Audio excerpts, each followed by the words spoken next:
اعوذ باللہ من الشیطان الرجیم بسم اللہ الرحمن الرحیم یا ایہا الذین آمنوا ان تطیعوا الذین کفروا يردوكم على أعقابكم فتنقلبوا خاسرين بل الله مولاكم وهو خير الناصرين۔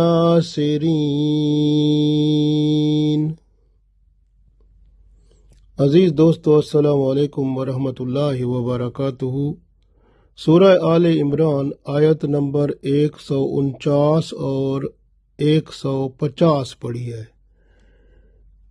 ان آیات میں اللہ تعالی نے ارشاد فرمایا کہ جو کفار مشرکین ہیں، منافقین ہیں، وہ آپ کے دوست نہیں ہیں، وہ آپ کو سیدھے راستے پر قائم نہیں رکھ سکتے، وہ آپ کو سیدھے راستے سے ہٹا دیں گے۔ یعنی اللہ نے فرمایا کہ یاد رکھو ہمیشہ کے لیے کافروں اور منافقوں کے حملے اس وقت تک ہوتے رہتے ہیں جب تک تم میں جان ہے۔ جب تم نادار ہوتے ہو، یا سیلاب کا وقت ہوتا ہے، یا زلزلے کا وقت ہوتا ہے، جب تمہیں ضرورت ہوتی ہے، اس وقت ان کے حملے بہت ہی گہرے ہوتے ہیں جو آپ کے اندر بہت ساری تبدیلیاں لاتے ہیں، کیونکہ اس وقت آپ کی ضرورت جب ان کے ذریعے سے اگر پوری ہوتی ہے تو آپ کے دل میں ان کے لیے نرمی پیدا ہوتی ہے، اس وقت وہ آپ کو جس طرف لگائیں تو آپ اس طرف کے ہو جاتے ہیں۔ اسی طرح جنگ و جدل کے وقت، بیماری اور تکلیف کے وقت، کاروبار میں نقصان کے وقت، گھریلو نقصان کے وقت، تو یہ لوگ آپ کی قربت میں آ جاتے ہیں اور آپ کی مدد کر کے آپ کے ایمان کو چوس جاتے ہیں۔ تو اس لیے یہ جو مشکلات کے وقت ہوتے ہیں اس میں اپنی حالت پر غور کریں، اپنے ایمان کی حفاظت کریں۔ بندہ انہیں ہمدرد خیال کر کے ان کی باتوں میں آتا چلا جاتا ہے اور پھر ایمان سے ہاتھ دھو بیٹھتا ہے۔ جنگ احد میں بھی جب ابو سفیان نے حبل کا نعرہ لگایا تھا، تب مسلمانوں نے اللہ اکبر کا نعرہ لگایا، اور جب اس نے عزا کا نعرہ لگایا تو مسلمانوں نے اللہ مولانا و مولاکم کا نعرہ لگایا۔ گویا مسلمان جو ایمان والے تھے اس کی کسی طرح کے روب و دبدبہ میں نہ آئے اور مسلمانوں نے ایمان کو قائم و دائم رکھا۔ آج ہمیں ضرورت ہے کہ ہم اپنے اندر دیکھیں، جہاں پر بھی ممکن ہو کفار کا حملہ یقینی ہے تو وہاں اپنے ایمان کو ضرور بچائیں۔ ارشاد باری تعالیٰ ہے، پڑھتے ہیں، اللہ ارشاد فرماتا ہے، یا ایہا الذین آمنوا، اے ایمان والو، ان اگر تطیعوا، اگر تم اطاعت کرو گے، الذین ان لوگوں کی، کفروا جو کافر ہو گئے، یعنی ان لوگوں کی اطاعت کرو گے جو کافر ہو گئے، یردوکم وہ پھیر دیں گے تمہیں، علی اعقابکم تمہاری ایڑیوں کے پر، یعنی تمہاری ایڑیوں پر تمہیں وہ پھیر دیں گے، یعنی مقصد ہے کہ تمہیں وہ مرتد کر دیں گے، اسلام سے ہٹا دیں گے۔ فتنقلبوا اور تم پھر لوٹ جاؤ گے خاسرین نقصان پانے والوں میں، فتنقلبوا خاسرین اور پھر تم لوٹ کر خسارہ پانے والوں میں ہو جاؤ گے۔ آگے ارشاد فرمایا دوسری آیت میں، بل اللہ، بلکہ اللہ جو ہے، مولاکم، وہی تمہارا مولا ہے، آقا ہے، مالک ہے، مختار ہے، وہ اور وہی خیر الناصرین، وہی تمہارا بہترین مددگار ہے۔ تو گویا یہاں اللہ تعالیٰ نے ارشاد فرما دیا کہ تم ان کفار کی باتوں میں نہ آؤ اور اللہ کی طرف رجوع کرو، وہی آپ کا مددگار ہے، وہی آپ کے معاملات اور مسائل حل کر کے آپ کو آرام و سکون پہنچا سکتا ہے، اور آپ کی ضروریات وہی پوری کرتا ہے۔ پھر ایک دفعہ پڑھ لیتے ہیں، ارشاد ہوا، یا ایھا الذین آمنوا ان تطیعوا الذین کفروا یردوکم علی اعقابکم فتنقلبوا خاسرین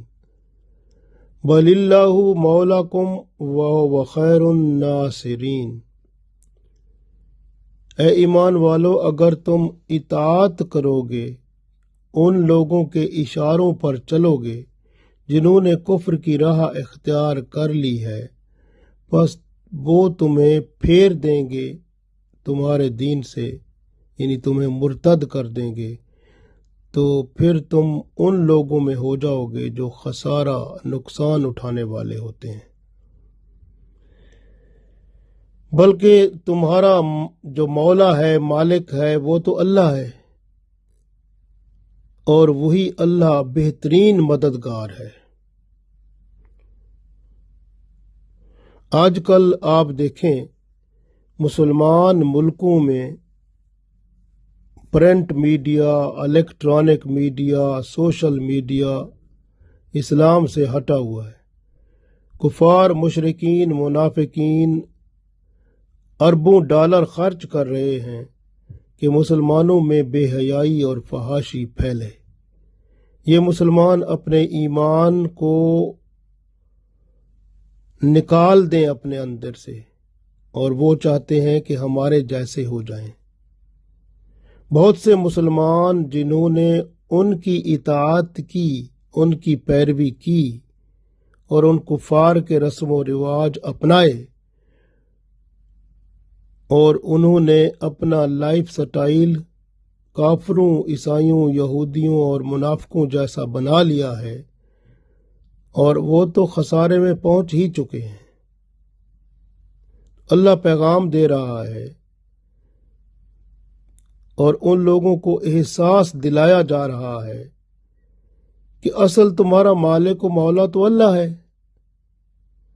وہی تمہارا اصل مددگار ہے۔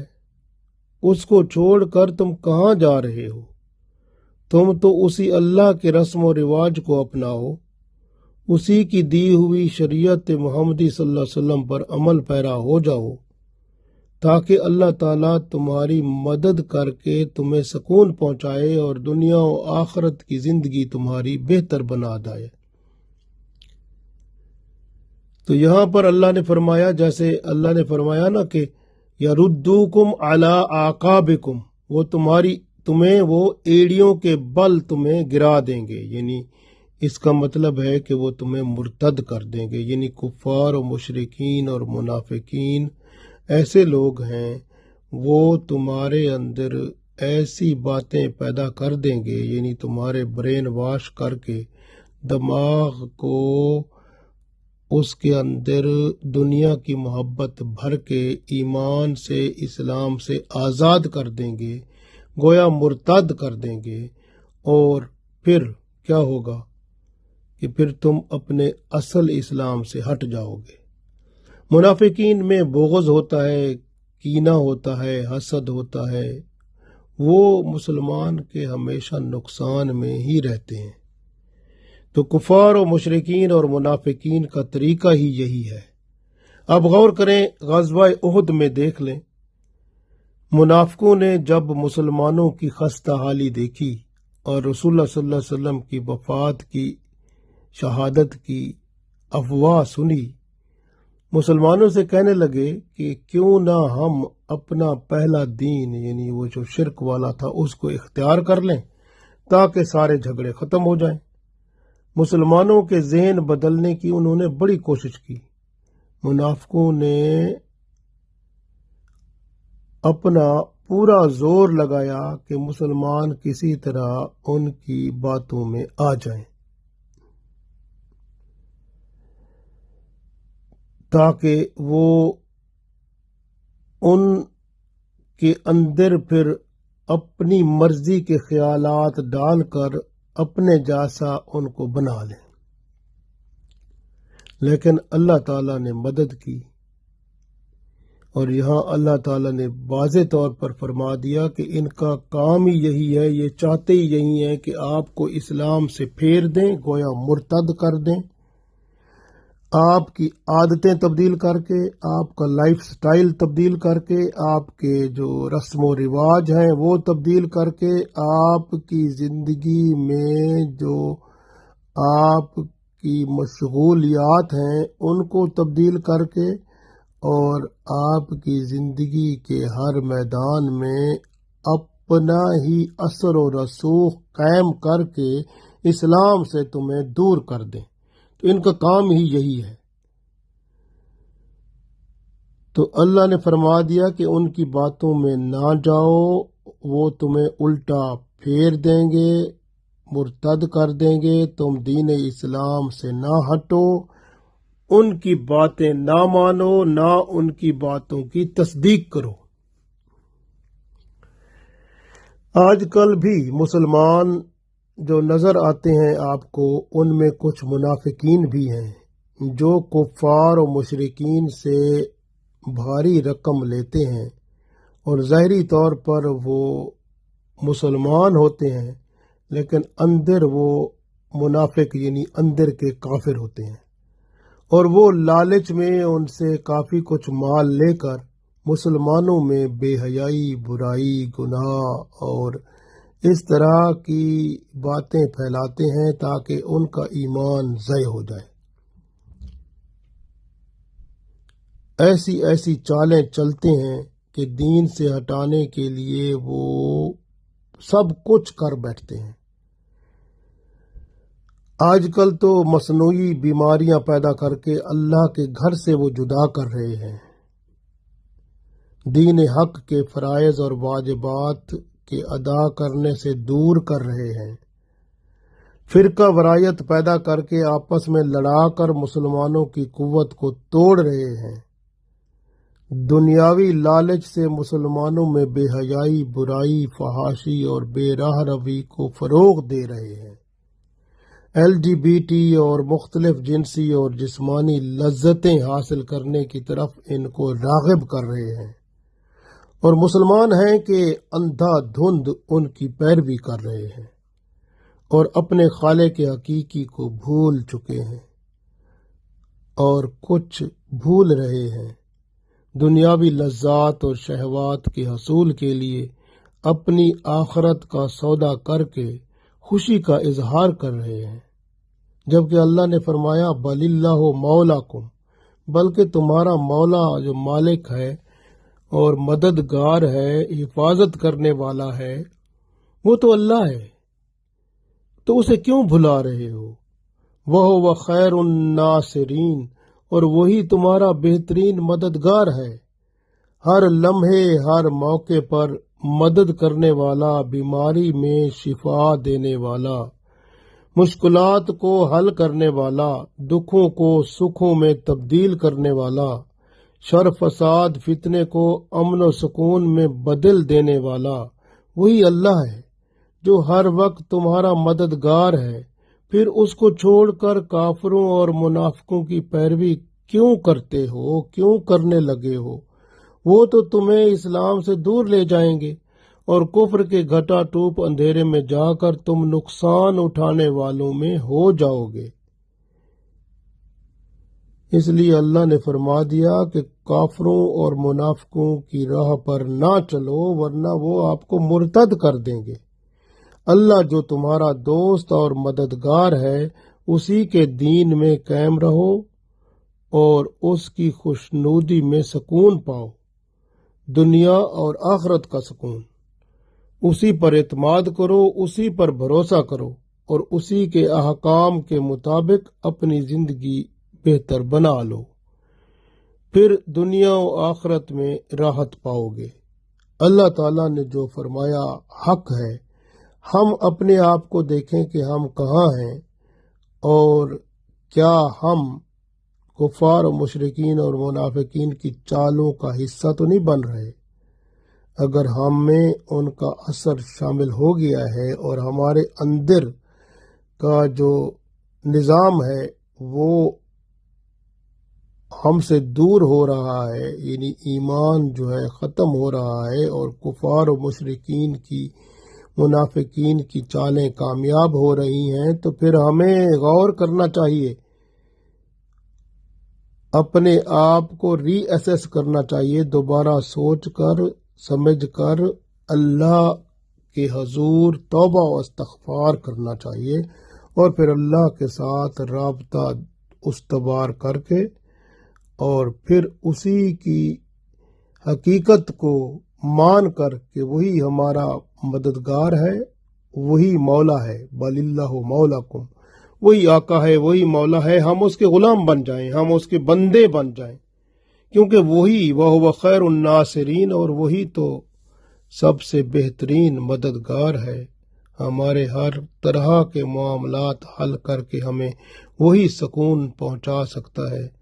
اس لیے ہمیں اس پر غور کرنا چاہیے کہ اللہ کی قدر کو پہچانیں، اللہ کے مرتبے کو پہچانیں، اللہ ہمارا کتنا خیال رکھتا ہے اور کیا جو اس نے ہم پر ذمہ داریاں لگائی ہیں وہ ذمہ داریاں کیا ہم ادا کر رہے ہیں۔ اس چیز کو خیال کر کے اپنی زندگی کو بہتر بنائیں تاکہ ہم دنیا اور آخرت میں اچھا مقام پائیں۔ اللہ تعالی ہم سب کو توفیق دے، آمین۔